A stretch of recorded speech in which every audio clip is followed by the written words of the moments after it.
बिना हो नौकरिया के होई ना बियाहवा हो बिन बियाहे कामुआ देव बाड़े हो। बियाह कैसे हो तब तो कुआरे रह। रहल का कइल जाइए सब कुंवारे लोग के देश में डिमांड बा। मोदी जी योगी जी कुल देख ली जौन सरकार बिया न ओकरा से अगर रउआ जाके रोजगार मांगब तो रउआ के जोकर समझी। बाबा ई हम बात करम कि बेरोजगारी पे भी रुआ हमनी बहुत ज्यादा वीडियो लेके आई जा कि सरकार नाकाम बिया, रोजगार नहीं के दे पावत, हमार बियाह नहीं के होत, हम नौकरी लागी तबे बियाह होई त ये पर का कहल चाहो। देखी जा हमनी के तो सरकार से देखो एगो नौजवान लड़का जौन बेरोजगार बने उ रोजगारे मांगी है। एक एगो हमनी के वीडियो बनेले जा तीनों भाई और हमनी के भौजी बने रहे। हमें गीतिया कैसे रहे हो कि नौकरी ना लागल तो भइल बानी पागल हो अगुआ ना चढ़ेला दुआर ए भौजी मसो के लगन होता पार ए भौजी। हमनी के भौजी से अपना कहत रहनी है जा कि अब अगुआ तो चढ़ते नहीं खे। आ सही बात बा जेकरा की है नौकरी नहीं खे। एगो बात जानतनी सरकारी नौकरी से बढ़िया आज के डेट में कोनो फेयरनेस क्रीम नहीं खे। अगर तू बैगनो लेखा बार तो शाही पनीर तहा आराम से ये हाल बा। तो जे भी बा हमनी के नीतीश चाचा मोदी चाचा प्लीज हमनी के नौकरी दे दी। बियाह हो जा, बियाह हो जाओ कम बियाह भइल बा कि ना बाबा। हाँ? माने बियाह भई तो बियाह हतनी भर लहजा बैठ रहती कबले मेहरारू हमर बार नोच देले रही थी। ठंडा में कठनरी के गीत नानू गईते नौकरी रही त बियाह भई रही त आराम से मौज कर। तो जब ले नौकरी ना लगी तो बियाह ना करो। पर सोचत बानी जब तक ठठाजी बाद में देखो ना लागत कि रुआ से वीडियो बनल सरकार सुन ली। जरूर सुनी काहे ना सुनी बे एकदम धीरे धीरे। बहुत सारा वीडियो हमनी के बनावला के बहुत असर भइल बा। जैसे खाली एगो दारू भई रहे कि मास्टर लोग दारू खोजी लो ओ पर हम वीडियो बनेले मास्टर लोग के ले ले रही। हाँ तो हमनी के सबसे पहला पूरा बिहार में वीडियो बनावे वाला हमनी के रहनी जा। वही वीडियो पर हम मास्टर लोग से सवाल। हाँ और ओकरा के तेजस्वी यादव से लेके राष्ट्रीय जनता दल के ऐसन कोनो एथी ना रहले माने बड़ा बड़ा पदाधिकारी जोन अपना ट्विटर हैंडल से फेसबुक से शेयर ना कइले रहले। ओकरा बाद सारा मीडिया ओकरा के कवर कइल और ओकरा के बाद शिक्षा मंत्री के आके अपन बयान के माने एथी करे के पड़ल। पलटी मारे। तो देखी बहुत सारा ऐसा मुद्दा होला जोना पे रउआ अगर आवाज उठाई तो सरकार जरूर सुनी और नौकरी हमारे मिल जी हमें खातिर नहीं करत। हमनी के उद्देश्य ई नहीं है कि हमनी के नौकरी चाहिए। हमारा जैसन करोड़ों युवा जोन बाड़े मेहनत कर रहल बाड़े सबके नहीं मिल सकत लेकिन जतने के मिली उतने खातिर हमनी के आवाज उठाओ तनी। लेकिन बाबा हमेशा रहुआ सबने वीडियो बनाइला जा तो हमेशा ड्रेस चेंज रहा, कभी पाता लगाइला तो कभी छाता लगा के बनाइला, अजब अजब लुक हम तो देखिला तो देखते ही रह जाइला।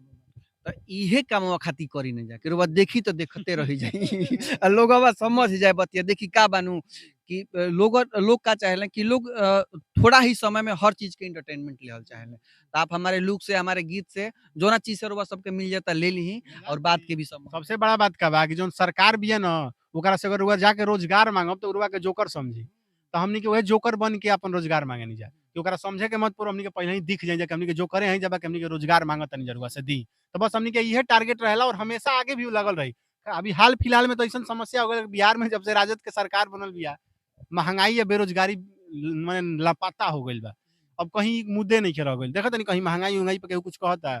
अब ऐसा समीकरण बन गइल बा ना कि देखी बिहार में केहू नहीं के कह सकत। राजद के लोग ना कही कहें कि सरकार में बा, भाजपा के लोग ना कही कैसे कहब तुरंत कहिए से कि केंद्र में बढ़ले नहीं बढ़ दे दो। अच्छा कहियन से कि अगला बार रह काहे ना तू देला। हाँ अब ऐसा समीकरण बनल बा रउआ विरोध देखिए नहीं की सकत। बिहार के जो समीकरण ऐसा हो गइल बा राजद जदयू माने सरकार और वही भाजपा नहीं की मांग सकत कहीं से केंद्र में दे दो आना तो इजबा रहबे कैला है।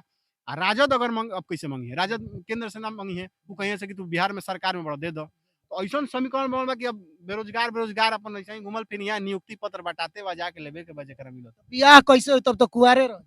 रहल का कइल जाइए सब कुंवारे लोग के देश में डिमांड बा। मोदी जी योगी जी कुल देख ली।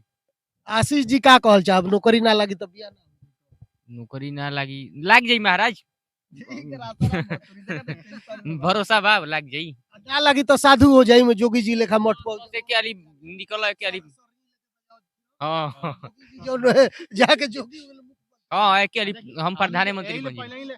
पहले ही गावे के प्रैक्टिस कर ले बन जा कि सारनी पर सेट करके गाइब जा बढ़िया पैसा कमाई जा। हमनी के टेंशन नहीं। चलिए वीडियो लंबा हो जी बहुत बात चलते चलते क्या कहम जी चलते चलते इहे कहब जा कि गीत गाई जा कोनो अच्छा जोन से हमनी कह देते जा कि हमरो और रजिया सुनो चाचा हो नीति स चाचा तारा गोड़ावा पर गिरो तानी खाड़े हो अकिया खोलब की ना बिना हो नौकरिया के होई ना बियाहवा हो बिन बियाहे कामुआ देब बाड़े हो कुछु बोलब की ना। तो बस नीतीश चाचा के हमनी के चरणों में गिर गिल बन जा के कुछ बोला देखो सबके जहां तक हो सकता।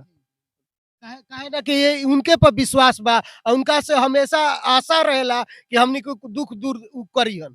तो मुख्यमंत्री बने उ तो हम सलमान खान से नौकरी मांगे जाए की करत छ सर कब रउवा से कब तोरे बदे बा हमरा हमारा लगे नौकरी बा, हम तो अपने माइक लेके तो बस उहे बात बा हमनी के अर्जी करत रहब जा आ रौरो तनी अर्जी कबो काल करत रहब वीडियो बनाई ना नु तो बीच बीच में तनी हमनी के लइकन के मैं इवन के देखी इवन कर आशीर्वाद मिल जाई रबा तो बम दे ऊपर हो जाई तो इवन खातिर रौरो कभी काल डिमांड करत रहब नौकरी सोकरी।